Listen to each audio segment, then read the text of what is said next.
she normally accumulated. She had been volunteering every spare moment and needed some sleep, even if it was going to be volunteering again that very morning. Oh, and what a sleep she was having. Amber was dreaming something she rarely did, or if she did, she never seemed to have the ability to remember. And the smile that crossed over her entire face was one of true bliss. The dream was a strange fancy, and Amber couldn't quite put her finger on what exactly was going on. She was in a place, and it was a real place that existed. That much was for certain. Except she had never been there. Now this was strange because Amber had felt that she had been to nearly every place there was to see. After all, the dome was only so big. And outside of the Harvest Dome, which she was fairly certain, this place was not. There was nothing left of the world. At least that was how her father had explained it to her again and again. This place was new. No, not new, but old. Older than anything she could have imagined or thought on. She thought that perhaps it was somewhere in the world that was, yet still vibrant and very much alive. She simply spent her dream walking around, looking at things, and yet she had never felt so content in her entire state of being. Amber felt comfortable, as if every fear in the dome had washed off her mind and heart to form a whole new person. She walked in a white gown, something she had never even seen before this dream, and had on no shoes, yet felt no pain from walking in the streets formed from a bright yellow rock. The yellow rock was a beautiful thing, sparkling, and surprisingly smooth to the touch, but it didn't stand out alone in the magnanimous place, so Amber paid no mind to it. The sky was an awesome shade, not blue, not yellow, nor red, or anything that Amber had ever experienced. It simply was. It was its own entity, different from anything that had ever graced or flew past Amber's eyes. Yet that was not the thing that captured her attention the very most. For the world of this dream was bright, and not in a painful way where one must shield their eyes, but bright, a brightness stronger than anything that could ever be. It was the most profound-looking light Amber had ever seen. It composed the whole place, wherever it was, and brought about a warmth that reverberated upon the wholeness of every being. This light took hold of Amber and made her feel amazing. Nothing that had ever existed touched her so deeply as this light. In fact, when the dream had begun, Amber didn't even want to move, did not want to explore or see the special place. For she was sure this was truly a special land. She just wanted to stand still, for in the stillness, the light seemed even more profound. And stillness was something she was not accustomed to. The dome required a tireless effort of each of the citizens. An effort that ate away at who you were, an effort that seemed cruel about no purpose, except to say that you served the dome. Yet she had to move. She felt as if she must. And it was in the movement, as hard as it was to begin, that she felt the light all the stronger, and even more spectacularly working within her. It was this movement that she felt she was being treated well, and she was also working. It was not until then that she noticed that everyone in this extraordinary place had the light radiating off of them. Or not really. You see, the light seemed to fill the place to a greater magnitude by way of the people walking about. But it was apparent to all who had the light within them, and to Amber's astonishment, it was fully upon her too.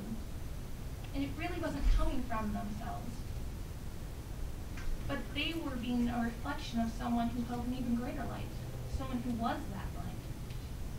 In this place, Amber saw people, so many people of different colors and appearances that she could never have thought upon with all her might of imagination.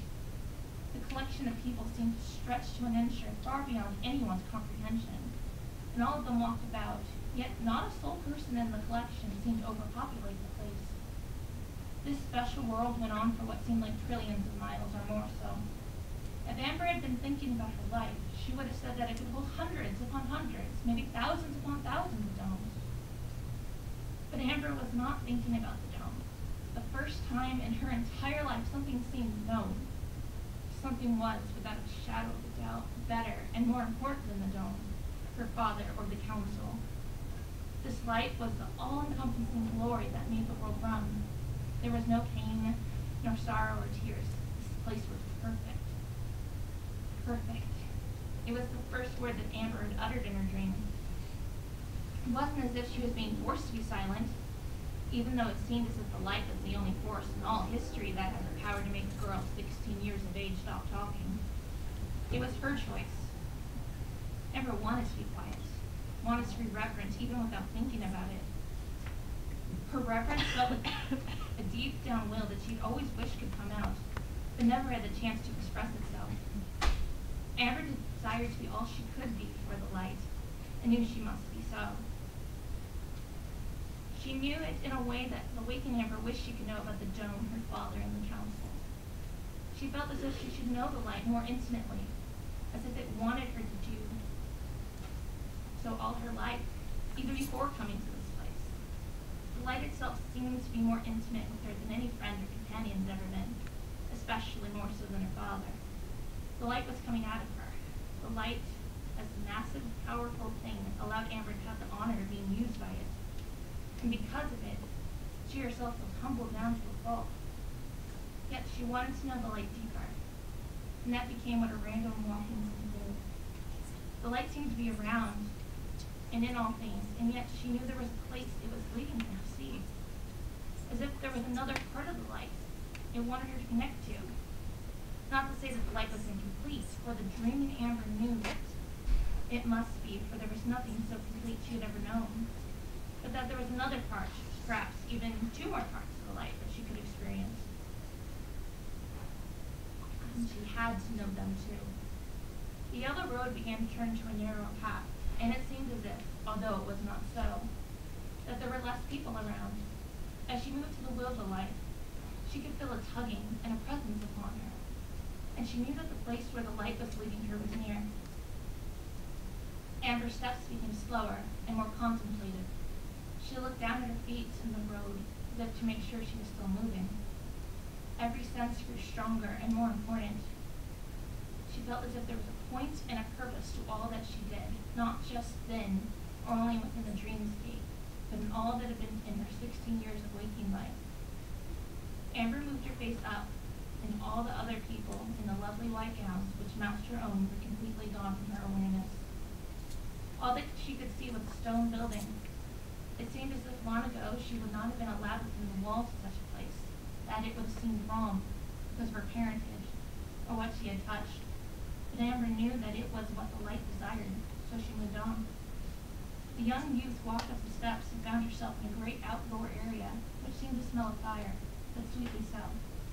This place felt closer to where she was meant to be, but not quite it, so she continued to walk.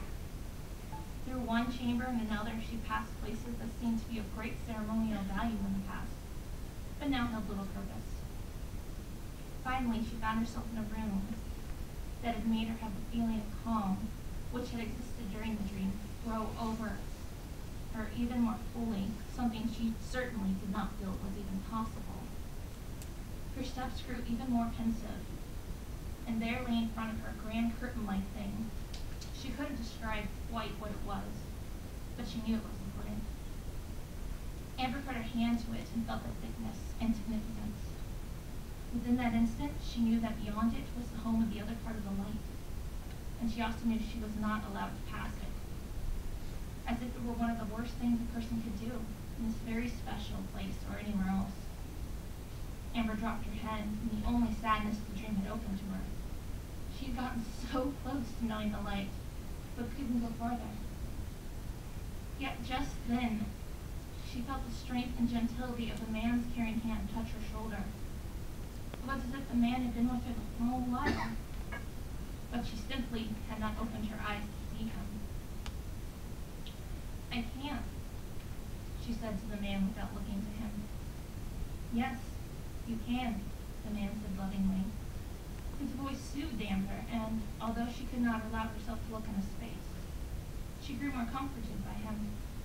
The man moved his hand off her shoulder and placed it next to Amber's own. She slipped her fingers into his, feeling a sort of love from him that she had been denied her whole life, one of a father to a daughter. Her smile returned to her, and she allowed herself to look at his hand. She noticed it had been hurt. She knew without a shadow of a doubt it happened long ago, but the wound had not healed. It looked as if someone had painfully struck into it. Ember felt as if she should apologize for it, although not knowing why. But just as she was to open her mouth, he was gone, and the large clock tore before her. The light grew brighter and more wonderful, so much so that it seemed to take Amber's sight away. Yet it was not purely gone, it was just as if she had been opening her eyes for the very first time, and she began to try to focus in this new sea of hue. But just as she seemed she would be able to look on the new and exciting view, she awoke from her dream.